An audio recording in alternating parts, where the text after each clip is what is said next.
Bosi, vipi? Amekula? Amekula, lakini amekula kwa tabu sana. Sasa si kwa sababu alikuja daktari kwa mambo yote yakaenda sawa. Na daktari mwenyewe amesemaje?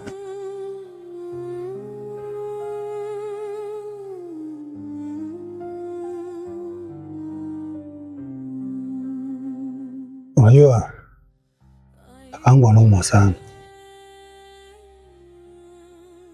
ana shida, anasumbuliwa na kansa. Tena kansa hiyo imefikia stage ya mwisho kabisa, kiasi kwamba kakangu amebakisha miezi 6 tu ya kuishi. Ameshauri kitu, amesema tumtafutie mtu ambaye atamjali, atamkea, atakuwa naye kwa kila hali, na mtu pekee ambaye naona kabisa anaweza kunisaidia katika hili ni wewe Ruta. Bosi, mimi tena sasa, mimi na familia yangu tena nije tena hapa, na hiyo ngumu. Mimi unajua na familia tena naanza kushinda tena hapa man. Ruta, mimi sikuzungumzii wewe. Ameshauri kwamba tumtafute mwanamke, na sio mwanamke tu, natakiwa tumpate mwanamke mzuri ambaye atakaa, atamjali, atafanya kila kitu ili mradi tu ajisikie vizuri katika kipindi chote hichi ambacho bakiza kuisha hapa duniani. Kwa hiyo sasa mimi najua kabisa hili swala wewe unaweza kulimaliza. Hili swala wewe unaweza kulifanya. Kwa kitu ambacho mimi nakuomba, sawa, nitafutie mwanamke mzuri, sio mwanamke tu, awe mzuri. Kuhusu pesa usijali. Mimi nitakupatia kiasi chochote cha pesa ambacho unakitaka. Na sio wewe tu, hata wewe pia mwanamke. Ni sababu kutosha.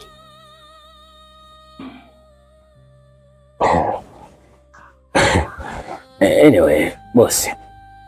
Hiyo mimi nimeelewa na imekaa vizuri. Nipe siku 2-3. Nabidi na chanzio sasa. Yaani kuhusu hilo usijali. Sawa. Lakini unihakikishie kwamba kazi yangu utaifanya vizuri.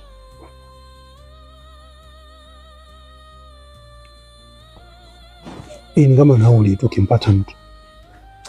Mimi hapo nimeelewa. Na kingine bana, ugonjwa wa kansa mbaya sana. Kama unavyosema amebakisha miezi 6. Hii inauma sana. Imenikamata, lazima nipambanie. Yaani wewe unaishi, lakini unajua mimi ni walking dead man. Hiyo mbaya. Lazima tumpambanie hata huko anakoenda, aseme wana walinileta kila aina. Yaani kama unavyofahamu. Uko umenisaidia sana.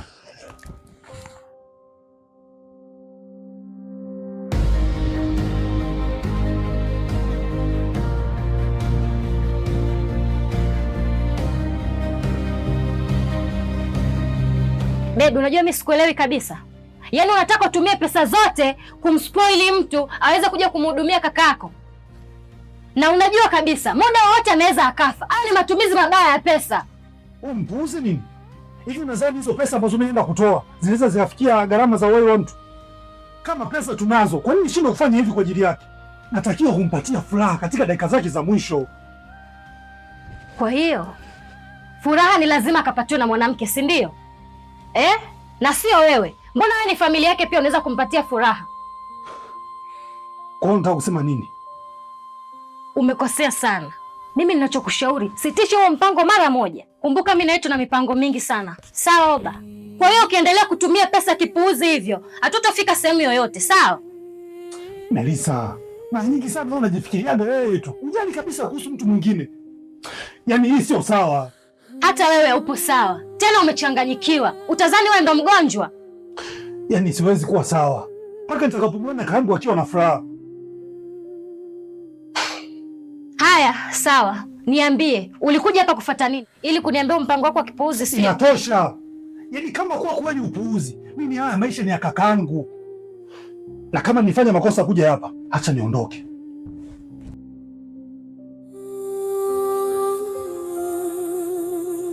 Oba, wewe Oba, ina maana unataka kunisikiliza, si ndio?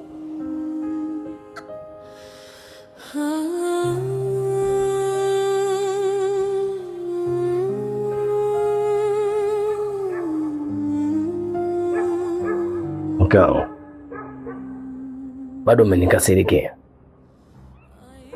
Ningekuwa nimekukasirikia hata hicho chakula usingekikuta. Kwanza mimi nishakuzoea. Safi sana my wife. Hivyo ninavyotakiwa. Na ndio maana mimi nakupenda sana. Na nimekuja na habari njema.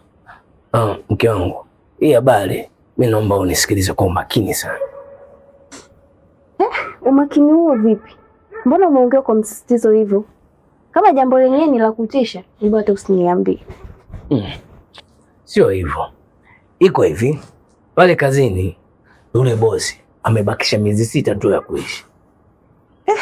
Jamani, pole yake. Sasa mume wangu, hiyo ndo habari nzuri kweli? Mwenzio kuumwa yuko kwenye habari nzuri. Mbona kama una haraka mke wangu? Ipo hivi. Yule bosi toka ameambiwa ana siku chache za kuishi. Yaani hataki kunywa dawa, hataki kula, hataki wala kunywa. Na wenyewe sasa kama familia wamekaa kikao na wakapendekeza ya kwamba atafutwe mdada ambaye atakuja kumspoil bosi. Na haishia hapo. Huyo dada akipatikana, wanamlipa pesa nzuri sana. Na mimi nilivyochekecha kasema hili jambo siwezi kumtafuta mwanamke mwingine. Hapa amenimpeleke mke wangu. Wewe unalionaje mke wangu? Kweli? Spoili ndo nini kwa? Mimi mbona sikuelewa? Nilijua tu. Wewe shule bado. Na nilijua kabisa hapo mimi lazima nikuache kwenye mataa. Sikia, kuspoili manake kumpetipeti man, kumbembeleza, yani umfanye yeye awe anakula, anakunywa dawa kwa wakati. Hiyo ndo kazi yako, na kuigiza wewe kama mpenzi wake.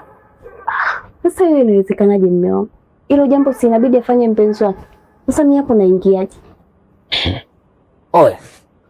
Huyo bosi hata mpenzi hana. Si unajua matajiri man. Yaani wenyewe wanaaminiaga mambo ya hela. Na wewe unaenda tu pale, unaenda kuigiza kama mpenzi wake. Mke wangu, wewe unaelewa? Umeambiwa mtu wenyewe ana miezi 6. Elewa neno 6. Yaani 1, 2, 3, 5 mpaka 6. Mke wangu, tupige hiyo bugana. Hiyo pesa man. Itatusaidia. Hivi mume wangu, kweli unataka kuniuza kwa ajili ya pesa? Hii haiko sawa kwa kweli. Mimi sipo tayari. Hapana mke wangu. Mimi siwezi kukuuza wewe. Na nakuhakikisha kabisa mimi sikuuzi. Mimi nikuuze mke wangu na ninavyokupenda. Sikia nikwambie. Sisi tunaishi maisha ambayo unayaona. Tuchukue zile pesa. Zitusaidie.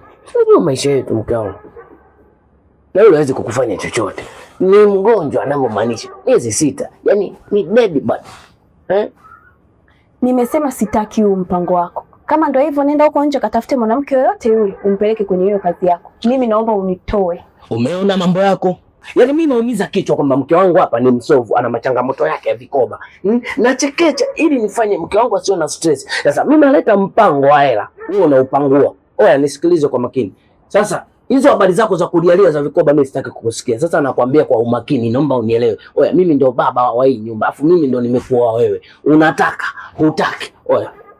Hii kazi unaifanya man. Mimi sitaki kuikosa hiyo hela. Wife, hii kazi unafanya. Naona ninavyokuchekea unaniona kama kolo. Sikiliza. Utaki usitaki huu mchezo unaocheza. Unaenda wapi? Wife.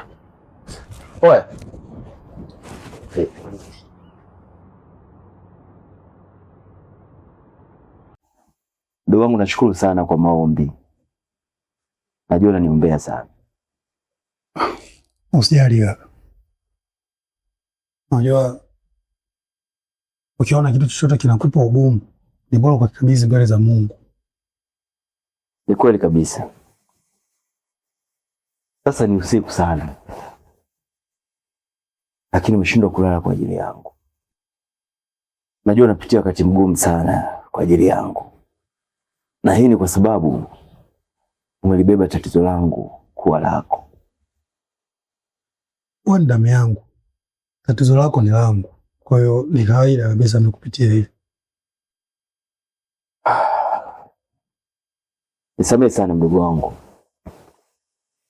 Najua nafanya mambo mengi sana yanayokukwaza, lakini nataka nikwambie kitu kimoja. Hii hali ninayoipitia mimi ni ngumu sana. Hata ungekuwa wewe ungefanya hiki ninachokifanya mimi sasa hivi. Najua kaka, na ndio maana unaona mimi nahangaika kwa ajili yako. Natamani sana nione furaha yako ile zamani. Nakuelewa sana Sebastian, lakini hata wewe natamani unielewe katika kipindi hichi ninachopitia. Hata nikijilazimisha kuwa sawa, sijioni kabisa kuwa sawa, sijioni sawa. Ila kama unanipenda kaka, kuna kitu naomba ufanye kwa ajili yangu.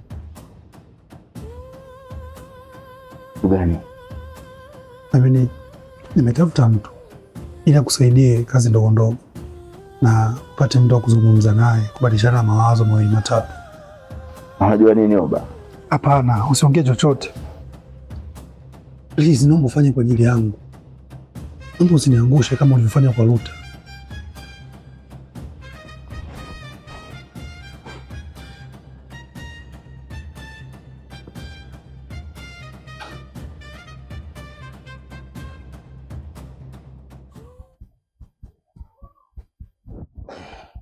Mke wangu, nadhani utakuwa umefikiria vizuri na kufanya maamuzi ya jambo nilokuambia jana. Maamuzi gani tena? Mbona jana nilishakwambia kwa mimi siwezi kufanya huo mchezo. Lakini hii kaa utambue, hii ni amri yangu mimi mume wako, na usizani ukafikiria kama ni ombi kabisa. Sio kila amri yako ni lazima niipate. Yaani hii nimepingana nayo kwa herufi kubwa. Sitaki. Wewe mwanamke, wewe umepatwa na nini? Hebu jaribu kuwa mwelewa kabisa. Ujue mtu anapozungumzia kuhusu pesa, elewa neno pesa. Hiyo ni pesa. Hebu tufanye hii kazi. Tujaribu kupata mabadiliko ya maisha. Hebu tazama. Tunakaa chumba kimoja mke wangu. Chumba kama store mke wangu. Wazi kabisa. Imetokea nafasi. Hazijadi mara mbili. Hii ni kama ndondo kwenye mpira maana. Mke wangu. Hebu tushirikiane. Hakunaga ndoa ya mtu mmoja. Ni watu wawili, baba na mama. Pambane angalau. Bado nataka kiwanja goba hapo maana. Sikia Ruta, kazi yako wewe ni kupambana ili tujenge. Usiniingize mimi kwenye mapambano yako. Tena naomba uniache. Naomba uende kazini kwa amani kabisa. Tusitafutane. Kwa mke wangu sasa hivi ushakuwa ile mwanaipa. Au sio? Kuona ni kazia. Unaweka ngumu kabisa. Unaikazia hela ma. Unaivimbia hela. Kwa mke wangu unavimba kwenye hela. Wewe wa kwanza. Mimi nazoea kuona mastaa wanavimba. Kwa mwanangu unaivimbia hela ma. Bwana, kama unataka kufanya hiyo kazi, tafuta mtu mwingine mpeleke mkafanya hiyo kazi. Mimi sipo tayari.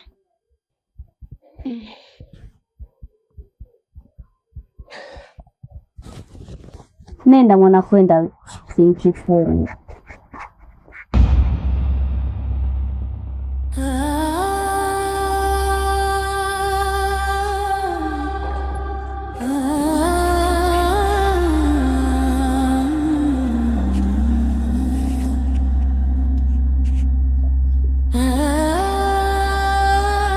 Nitegemea unakuja naye. Mbona umekuja peke yako? Okay. Najua shida ni pesa. Nakuwekea kwa kiasi.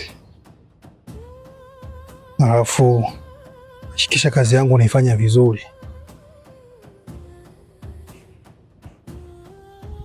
Namba yako si ndio hii?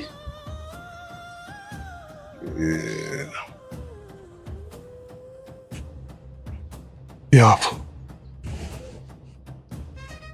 Haina shida boss. Mimi nitajitahidi kadri ya uwezo wangu, na ili jambo linahitaji subira kidogo. Kwa ni swala la kunipa muda kidogo. Luta, muda tena? Nafahamu, lakini sio muda kiasi hicho. Haina shida. Sawa. Nangaikie. Mimi niko ndani.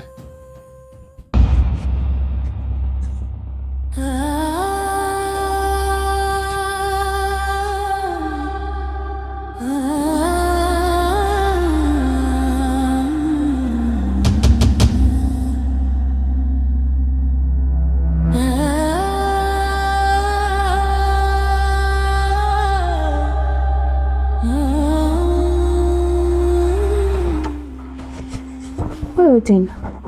Mbona umewahi kurudi hivyo? Kuna kitu umesahau? Mimi kuna kitu nimesahau. Umesahau nini? Nimekusahau wewe. Nimekuja kukuchukua tuondoke wote. Unichukue nipeleke wapi? Kaa hapo kwanza tuzungumze.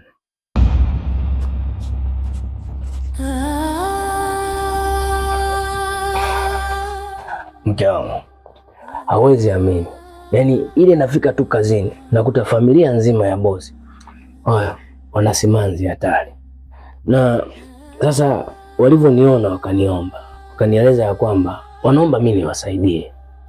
Yaani mke wangu, wameniomba sana niwasaidie kuokoa maisha ya ndugu yao. Unajua wakati mwingine mke wangu, binadamu ni jambo la muhimu sana. Naomba ukubali tuwasaidie, tuokoe maisha ya ndugu yao. Ile ni kazi kama kazi zingine. Inaweza katudondokea na sisi siku tukataji msaada. Kubali basi mke wangu. Lakini hata wafanye nini, lazima atakufa tu huyu. Mimi sioni hata haja ya kumhangaikia hapa. Mke wangu, tatizo sio kufa. Tatizo ni kuongeza siku za kuishi mbele. Alafu mke wangu, kazi mbona sio ngumu kabisa? Kazi ni rahisi sana. Niwe jambo la kukubali. Unifanye mke wangu. Mke wangu. Okay. Mke wangu, hebu tazama. Mtu yupo tayari kutoa pesa zote hivi kwa ajili ya kuokoa maisha ya ndugu yao. Hivi mke wangu, tazama hali tulionayo alafu tuache fedha tumpe mtu mwingine afanye hii kazi. Mfikiria mke wangu. Ruta, naomba urudishe pesa za watu. Mimi sipo tayari kufanya hiyo kazi. Wewe, nimekubaliana na wewe mke wangu. Mimi narudisha hizi fedha. Lakini kaa utambue, mimi siwezi kukubali kuishi na mwanamke ambaye anisikilize. Unamaanisha nini? Maana yangu ni kwamba mimi nimekukubalia wewe kurudisha hizi fedha. Sasa jambo langu ni moja. Mimi naomba ninavyoenda kule, jioni ninavyorudi, nisikukute humu ndani. Siwezi kuishi na mwanamke ambaye hajui kabisa maana ya maisha ni nini. Nakataa fedha kweli. Kwa hiyo unakimaanisha hicho unachokiongea? Wewe umeona mimi hapa nacheza? Mimi namaanisha kwa herufi kubwa. Yaani nikirudi jioni humu ndani nisikukute. Mzembe tu. Mume wangu. Mume wako yuko Marila.